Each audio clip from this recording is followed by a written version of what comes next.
مولانا صاحب پہلا سوال جو ہمیں موصول ہوا ہے وہ یہ ہے کہ میرا آپ سے یہ سوال ہے کہ صحیح بخاری اور صحیح مسلم میں دونوں جگہ لکھا ہے کہ امام علی نے 6 مہینے تک حضرت ابوبکر کی بیعت نہیں کی تھی، لیکن جب بیعت دینے لگے تو آپ نے ابوبکر کو پیغام بھیجا کہ آؤ میں آپ کی بیعت کرتا ہوں، لیکن ساتھ ہی حضرت عمر کے بارے میں پسند نہ فرمایا کہ وہ بھی وہاں پر آئیں۔ آخر اس کی کیا وجہ ہے کہ حضرت علی نے ایک اہم موقع پر حضرت عمر کو بلانے سے روک دیا؟ بسم اللہ الرحمن الرحیم۔ کچھ تعطل کے بعد الحمدللہ دوبارہ یہ پروگرام شروع ہو رہا۔ اللہ تعالی ہمیں توفیق دے کہ ہم آپ کے سوالوں کے جواب دیتے رہیں۔ اللہ ہمیں حق کہنے کی توفیق دے اور ہمارے اور آپ کے سینوں میں اللہ تعالی حق کے لیے جگہ پیدا کرے اور امت کی وحدت کا سامان کرے۔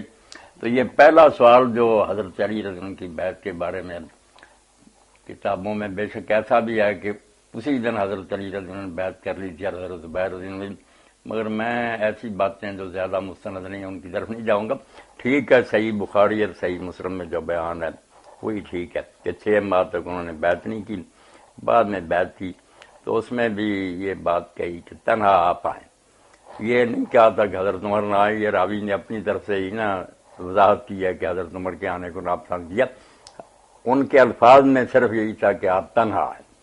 یہ جو نا راوی عقیل وغیرہ ان کا اپنا اضافہ ہے کہ کراہیت لمحضر عمر، حضرت عمر کے آنے کو ناپسند کیا۔ تو چلو باقی علماء نے یہ بات بیان کر دی کہ حضرت عمر رضی اللہ عنہ کو کیوں نہ انہوں نے اس موقع پر پسند کیا۔ طبیعتیں مختلف ہیں۔ حضرت ابو بکر رضی اللہ عنہ کی طبیعت رسول اللہ صلی اللہ علیہ وسلم کے اپنے فرمان کے مطابق ابراہیم علیہ السلام کی طرح کی نرم، حضرت عمر رضی اللہ تعالیٰ نوح علیہ السلام کی طرح سے ان کی طبیعت میں صلابت اور سختی تھی۔ اسی وجہ سے استعفیٰ کے موقع پر بھی حضرت عمر رضی اللہ عنہ نے ایک تقریر تیار کی تھی انصار کے سامنے کرنے کے لیے، مگر اگر وہ تقریر کر دیتے تو سارا کام خراب ہو جاتا۔ انہوں نے جذباتی اور جوشیلی باتیں کہنی تھی، آگ بڑکوٹ تھی، حضرت ابو بکر رضی اللہ عنہ نے بالکل روک دیا اور آپ ایسی باتیں کی جس سے انصار جو ہے نا بالکل ٹھنڈے ہو گئے، ان کی خدمات کا اعتراف کیا، ان کی فضیلت کو مانا کہ ہر لحاظ سے تم خلافت کیا لو، مگر عرب میں ابھی تک قبائلی نظام ہے، قریش کے علاوہ دوسروں کی خلافت لوگ قبول نہیں کریں گے۔ اس بات کو انصار نے قبول کیا، بڑی ٹھوس بات تھی۔ حضرت عمر رضی اللہ عنہ کے بارے میں آتا ہے کہ اگر وہ اپنا خطبہ سناتے تو کام خراب ہوتا۔ انہوں نے کہا میں نے جو کچھ سوچ رہا میں نے بعد میں سوچا کہ ابو بکر رضی اللہ عنہ کی باتیں ٹھیک۔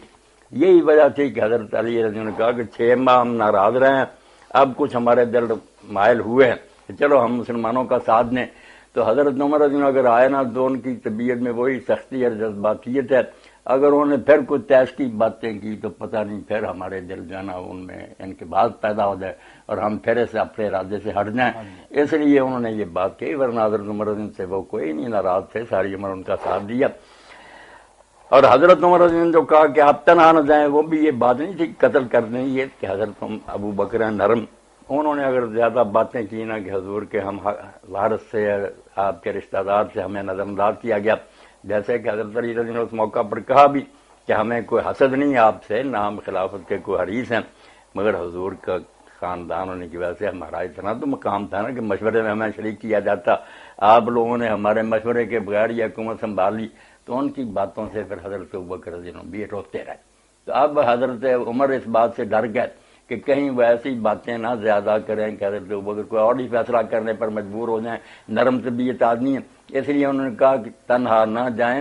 حضرت ابوبکر رضی اللہ عنہ نے کہا نہیں، ان سے کوئی ایسا اندیشہ نہیں، نہ وہ میری توہین کریں گے، نہ کوئی زیادہ ناجائز مطالبہ کریں گے، بات اتنی۔ حضرت عمر کی سختی کی وجہ سے انہوں نے کہا کہ بات یار کچھ طے ہونے لگی ہے، اگر پھر آ گئے اور جوشیلی باتیں کی تو پتہ نہیں پھر معاملہ بگڑ جائے۔ یہ سارا فتح الباری نووی ابی جتنے شارحین ہیں انہوں نے کھول کر یہ سب کچھ بیان کر دیا۔ باقی جو بیعت نہ کرنا نا ساری امت کے لیے ضروری نہیں کہ اتنا ہر آدمی بیعت کرے، صرف اتنا ہے کہ خلاف نہ کرے اور بغاوت نہ کرے۔ اس لیے اگر کوئی شخص بیعت نہیں بھی کرتا مگر وہ حکومت کے خلاف کوئی قدم نہیں اٹھاتا اور نہ کوئی اختلاف کا اظہار کرتا، بسم اللہ، اس کے خلاف کوئی قدم نہیں اٹھایا جا سکتا۔ جزاک اللہ مولانا۔